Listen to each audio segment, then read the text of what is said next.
Merhaba arkadaşlar, örgü mü dediniz kanalıma hepiniz hoş geldiniz. Bu videomda sizlere iğne işiyle yapmış olduğum bu güzel desenli çalışmanın nasıl yapıldığını anlatmak ve paylaşmak olacak. Umarım sever ve beğenirsiniz arkadaşlarım. Böyle değişik modeller arayan arkadaşlarım için ideal bir çalışma olduğunu düşünüyorum. Şimdi hemen başlamak istiyorum. Şöyle kahverengi ipimle size şuradan ilk baştan nasıl yapıldığını bir iki tanesini şöyle anlatsam yeterli olacaktır. İlk kenar kısmını sararak başlıyorum arkadaşlar. Bunu daha önceden videolarımda da anlatmıştım. Bu kenar kısımlarını dilediğiniz şekilde yapabilirsiniz. İsterseniz tığ ile de çevirebilirsiniz arkadaşlar. Şu şekilde tutuyorum.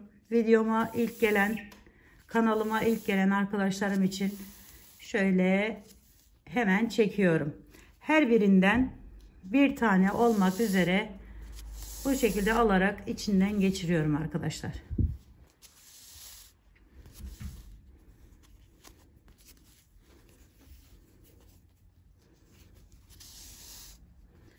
Evet arkadaşlarım, her bir yerimiz 9'ar tane, şöyle bakın, ilk bu kurarken 9'ar tane kahverengi olarak devam ediyor. Yani 9 artı 9 delik gibi.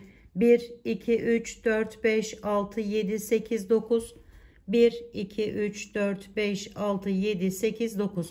Şimdi bunu yaptıktan sonra ilk sıraya geçiyorum. Hemen yapımına şuradan geliyorum ve birinci burayı kenar kısmı, yani şu kısım olarak düşünün arkadaşlarım. Şu şekilde giriş yaptım. İpimi çekiyorum önce. Şimdi burayı tekrar geri geldim. Şöyle arkadan bir miktar tutunaraktan tam üzerinden buradan çıkartıyorum.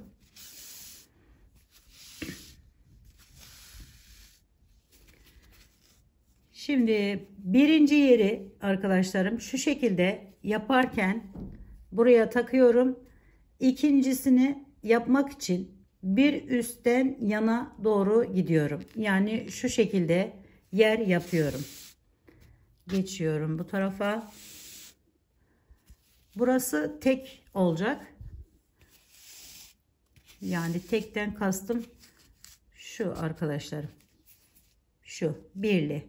Şimdi 1 2 hemen geçip yana, bakın alttan giriş yapıyorum. Yan tarafa çıkartıyorum iğnemi. İpimi de bu tarafa atıyorum. İki tanesinin üzerinden atlayarak ikinci yerimi yapıyorum arkadaşlar. Şimdi bunun bir üstünün yanına, yani şuradan giriş yapıyorum ve yine bir üstten yukarıdan çıkartıyorum iğnemi.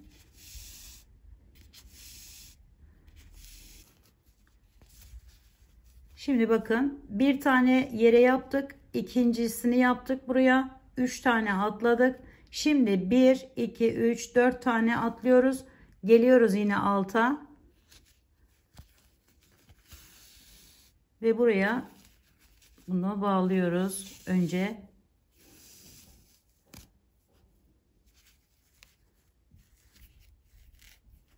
Evet, şimdi ise en tepeye çıkıyorum. Bakın şuraya.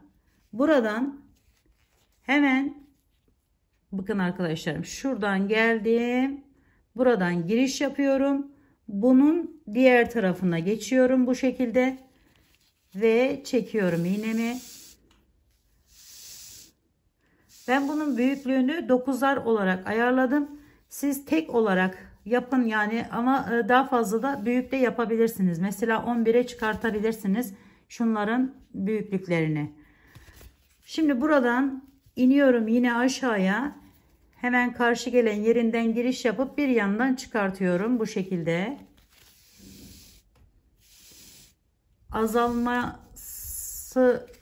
Azaltıyoruz yani şu anda. Şimdi yine hemen bunun üzerinden çıkıyorum. Bakın bu hizadan buradan giriş yapıp bir alttaki yerden şuradan çıkartıyorum.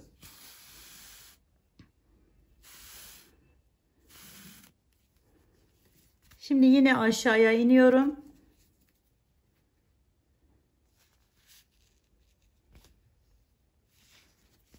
Ve yanındaki yerden çıkartıyorum yine. Evet, yanındaki yerden çıkarttım. Şimdi ise buradaki birli olan yerime geçiyorum. Aynı zamanda diğerinin yapmaya başlıyorum. Bakın bu şekilde. Tekli olanı yaptık. İkili olanı da şimdi yapıyoruz. Hemen alta geçip bir yandan alıp bir de diğer taraftan çıkartıyorum.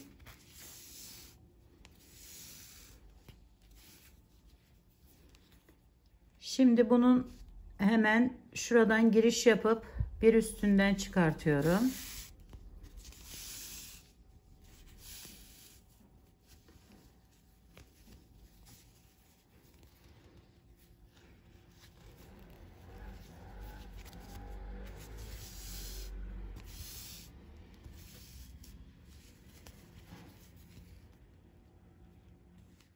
En üste çıktım. Sonra bir tanesini boş bırakıp diğerini aşağıya geçtim.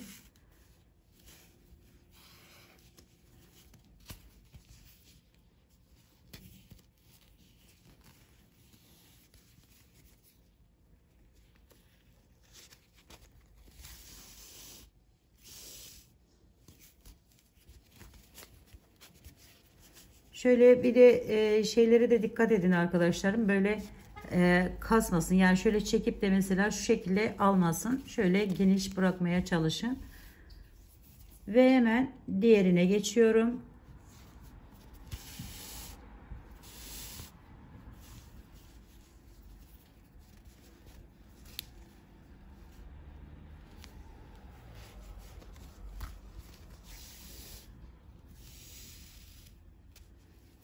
Ve şimdi son olarak yine aradaki tekliği yapıyorum arkadaşlar. Bu şekilde. Ve bu ipimi artık kesiyorum. Diğer ipime geçiyorum.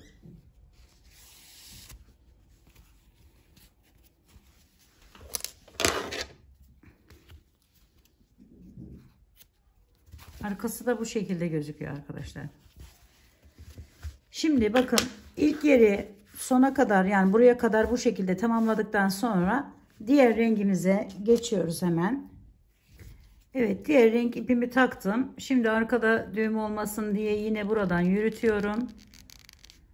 İç kısmından.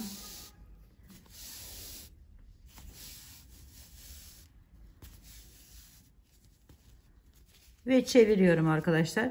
Şimdi şuradan giriş yaptım. Bu şekilde. Bunu arkadaşlarım buraya kadar çıkartıyorum. Yani şuradan alıp buraya geçiş yapıyorum.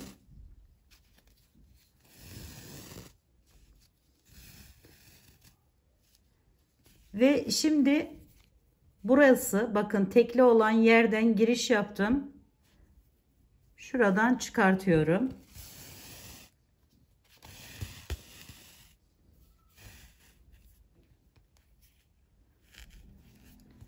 Sonra yine aşağıya gidiyorum. Yani bu tarafa doğru gidiyorum. Oradan alıp hemen yanından geçirdikten sonra şöyle buradan giriş yapıp buradan çıkartıyorum.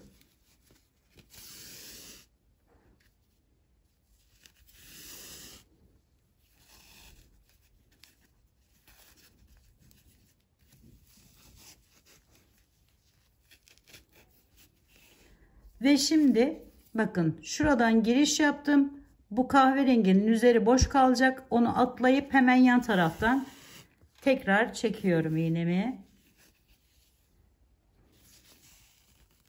Bu şekilde. Şimdi bu boşluğu dolduracağız. Hemen üste çıkıyorum. Sonra bir daha üste çıkıyorum. Ve tekliği yapıyorum buraya. Sonra aşağıya tekrar.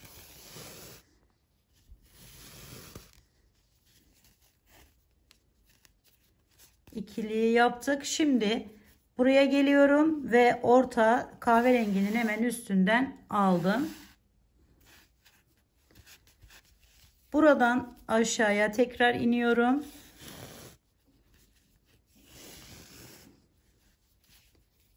Şimdi de azaltıyoruz arkadaşlar. Bu diğer yerlerden giriş çıkış yaparak bu boşluğu dolduruyoruz.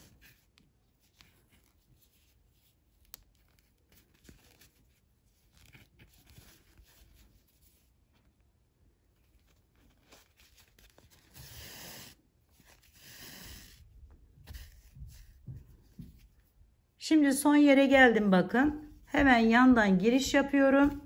Burayı kenar olarak düşünün arkadaşlar. Buradan giriş yaptım. Yine buraya yarım olan bir tane yer yapacağım. Şöyle giriş yaptım, çıkarttım.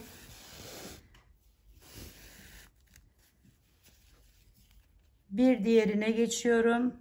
Üstünden hemen çıkartıyorum.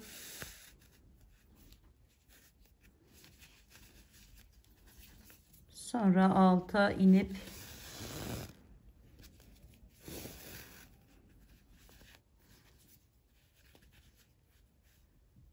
sonra da tek olan yere geçiş yapıyorum bu şekilde ve bu kısmı da bu şekilde tamamlamış oluyorum arkadaşlarım. Modelimiz ortaya çıkmış oluyor. Bir sonraki sırada aynı bu kahverengi yaptığımız gibi yeşil ipimizle, yani diğer renk ipimizle bunları toplayacağız. Kahverengide uyguladığımız işlemi buralara uygulayacağız. Yeşilde uyguladığımız işlemi ise kahverengi yerlerimize uygulayacağız. Yani burada gördüğünüz gibi bakın şöyle göstereyim. Sarı kahverengilerin arasına burada yeşil yapmıştık. Burada sarı. Çünkü ipim batik bir ip arkadaşlar benim. Arada kullandığım ip. Böyle güzel bir görüntü ortaya çıkıyor. Yani modelimiz buradaki yaptığımız gibi aynı işlemi bir üst sıraya uygulayacağız. Burada dikkat etmemiz gereken hususlardan bir tanesi, halı kaydırmamızı böyle 1 2 3 4 5 yere kurulu modelimiz ve bir de kenarları olacak. Buna dikkat etmeniz gerekiyor. Bir de 9 tane ilmek, yani 9 tane delik üzerine kurulu, ona dikkat etmeniz gerekiyor. Bu 9'u 11'e de çıkarabilirsiniz, 13'e, 15'e, daha büyük hani yapacağınız için paspasları bu model arkadaşlar. O yüzden böyle küçük yapmak istedim. Daha büyük yapacaklarınızda daha büyük sıralar, yani daha çok delikler yapabilirsiniz, ayarlayabilirsiniz. Yapımı bu şekilde arkadaşlarım. Yapacak olanlara şimdiden kolaylıklar diliyorum. Bir dahaki videomda görüşmek üzere. Hoşça kalın, sağlıkla kalın, Allah'a emanet olun arkadaşlar.